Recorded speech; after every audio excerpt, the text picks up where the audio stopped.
जब से अमेरिका के राष्ट्रपति डोनाल्ड ट्रंप आए हैं और अपने मागा के तहत मेक अमेरिका ग्रेट अगेन के तहत अमेरिका में प्रवासियों को लेकर कड़े से कड़े नियम बनाते जा रहे हैं। और इस बार तो हद हो गई जब उन्होंने ये नियम निकाल दिया कि कोई भी अमेरिका में टूरिस्ट के लिए गया हो या किसी भी काम से गया हो, अगर अमेरिका में 30 दिन से ज़्यादा रुका तो उनको पंजीयन कराना पड़ेगा, मतलब रजिस्ट्रेशन कराना पड़ेगा। और अमेरिका के व्हाइट हाउस के प्रवक्ता की तरफ से एक खुलेआम धमकी दी गई है कि अगर कोई व्यक्ति ऐसा नहीं करता तो उन्हें जेल होगा और जुर्माना होगा या दोनों का दोनों हो सकता है। अमेरिका के डिपार्टमेंट ऑफ होमलैंड सिक्योरिटी की तरफ से ये बात कही गई है कि अगर कोई माँ बाप रह रहे हैं अमेरिका में और उनके बच्चे भी अगर मिलने आते हैं और अगर वो 30 दिन से ज़्यादा रुकते हैं तो उन्हें भी रजिस्ट्रेशन करवाना पड़ेगा।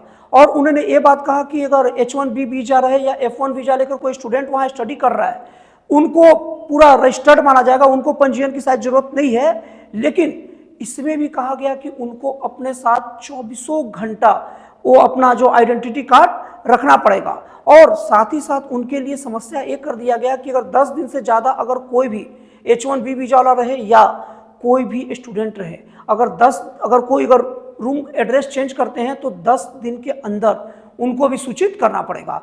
अब मैं बता रहा हूं कि अगर मान लीजिए कोई H1B वीजा लेकर कोई काम करने अमेरिका में गया है तो अपने काम पर कंसंट्रेशन करके अमेरिका को तरक्की दिलाएगा, अपने देश को तरक्की दिलाएगा, या एक दिन अमेरिका का नियम कानून हर रोज पढ़ेगा। नियम कानून होता है कि एक बार बन जाता है ना तो कई सालों तक रहता है।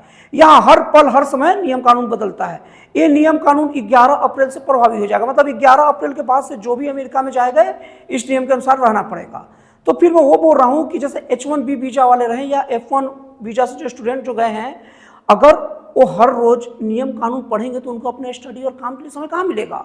और अगर वो नियम कानून नहीं पढ़ते हैं और मान लीजिए किसी स्टूडेंट का किसी कारण से अपने मकान मालिक से खटपट हो जाता है और या उसको लगता है कि सस्ते में कोई और जगह मकान मिल रहा है और वो बेचारा ये नियम कानून नहीं ध्यान दे पाया, तब कोई कंप्लेन कर दिया तो वो तो बेचारा जेल चल जाएगा ना, या वो परेशानी फंस जाएगा ना।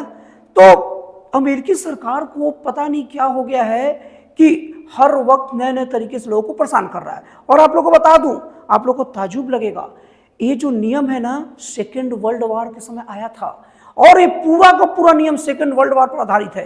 अभी कौन सा हमारा अमेरिका में वर्ल्ड वॉर चल रहा है या अमेरिका पर कौन सा देश हमला कर चुका है? अभी देश शांत है। और ये जो स्टूडेंट है या H1B वीजा वाले हैं या बहुत सारे लोग हैं, वो बेचारे काम धाम करने जाते हैं।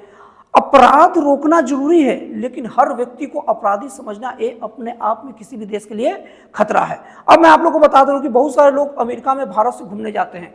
मैं आप लोगों को बता दूं कि अमेरिका में भारत मतलब विदेशी प्रवासियों में देखा जाए तो सबसे ज़्यादा विदेशी प्रवासी मैक्सिको से रहते हैं और सेकेंड नंबर के सबसे ज़्यादा विदेशी प्रवासी भारत से रहते हैं।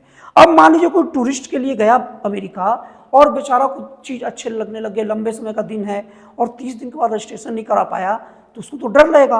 और यही नहीं, अगर कोई टूरिस्ट बार बार जाएगा टूरिस्ट में और बार बार नियम जब बदलेगा तो टूरिस्ट डर के मारे वहाँ जाना छोड़ सकता है कि क्या पता अमेरिका में गए वहाँ कोई नया फंदा चालू हो गया। तो इस तरीके से अमेरिकी अर्थव्यवस्था पर भी गलत असर पड़ेगा। और अमेरिका केवल अपने टेक्निकल चीज़ों का ग्रोथ नहीं कर रहा है, पर्यटन के कारण अमेरिका का विकास हो रहा है। स्टूडेंट जो पढ़ने जाते हैं उसके बदले वहाँ फीस देते हैं, वहाँ अमेरिका का अर्थव्यवस्था सुधरता है। तो इस तरीके से अमेरिका का ये फैसला अमेरिका के लिए भी ठीक नहीं है। आपको ये फैसला कैसा लगता है कमेंट करके जरूर बताइएगा। तो दोस्तों फिर मिलते हैं अगले वीडियो में एक नए, एक जन कल्याणकारी और एक राष्ट्रवाद से प्रेरित नए विचारों के साथ।